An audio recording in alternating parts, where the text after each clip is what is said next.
Richard Doherty, Senior Director, Technology Strategy, Office of the CTO at Dolby Laboratories, led a group of 7 USC students and 14 Dolby employees in a discussion of virtual and augmented reality. What are they good for, and what concerns you about them? The group also discussed privacy, security, and controlling your own data. Here are 10 minutes of highlights from the session. Our pedigree is from cinema. So it's all been reproduction and entertainment based for a very, very long time. The group that started this talk or wanted to have it is really about innovation and investigation, trying to find out where our technologies might be really useful. And the technology applications are really vast. You've got not just imaging and sound, of which Dolby's been focused on for a long time, but things like head tracking, games, and also documentaries. I'm a documentary filmmaker and an editor. Last year I was at Sundance and they had this amazing documentary called Traveling While Black. And that was a super immersive documentary. Audience member may actually be within a movie scene and just look around and interact and see a scene however as they wish and see the small little details.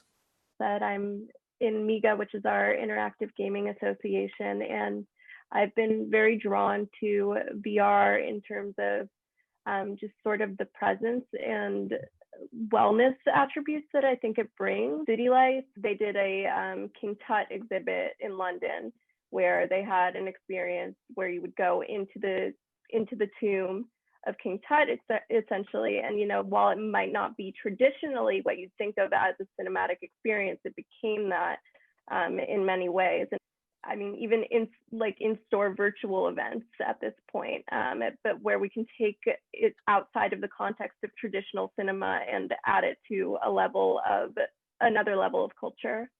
So what products are currently in development, or what are you most excited about? Next generation mobile devices like the iPhone 12s.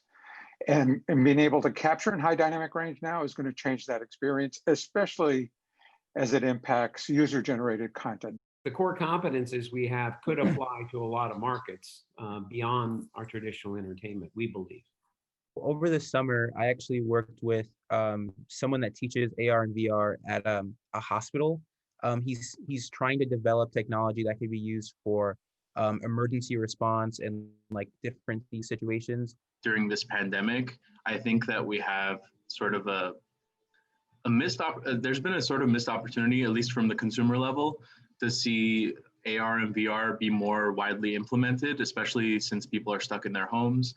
And I think that there's like sort of a therapeutic thing to being able to escape your home at this time.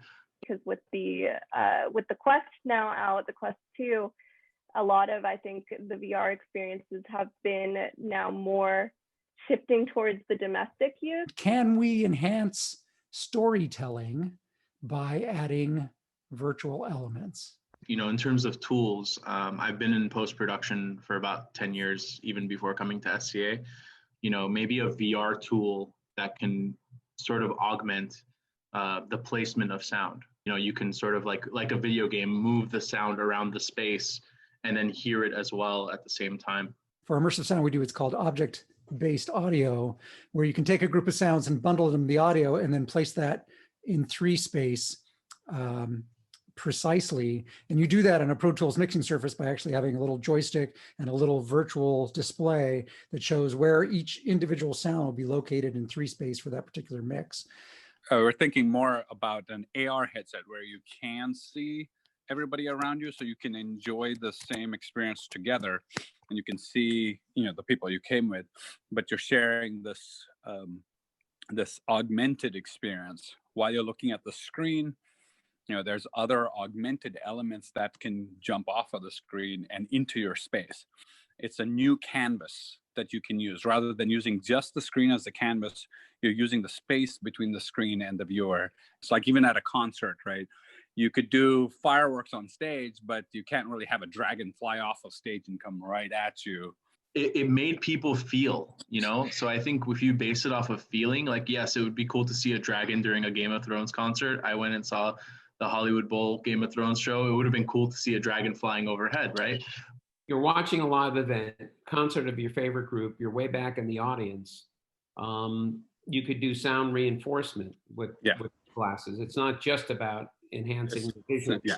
think when we think about any sort of accessory that's supposed to communicate with technology like that, you can't really forget about how Google Glass like failed pretty epically. And a huge part of that was like the aesthetic of it. It looked kind of nerdy, kind of more dorky than it actually looked like it'd be beneficial to people.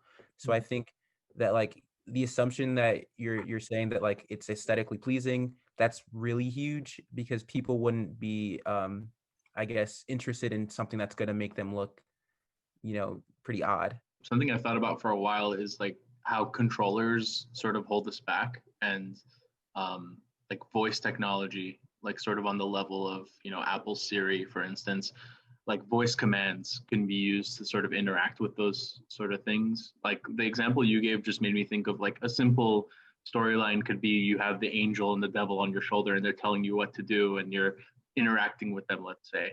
From a cinema perspective, there's certainly been several key filmmakers that have looked at like how to address the virtual VR experience, how to look at the narrative as to how to tell stories in VR. So like filmmakers like Doug Liman, he created a short form VR episodic series called The Invisible.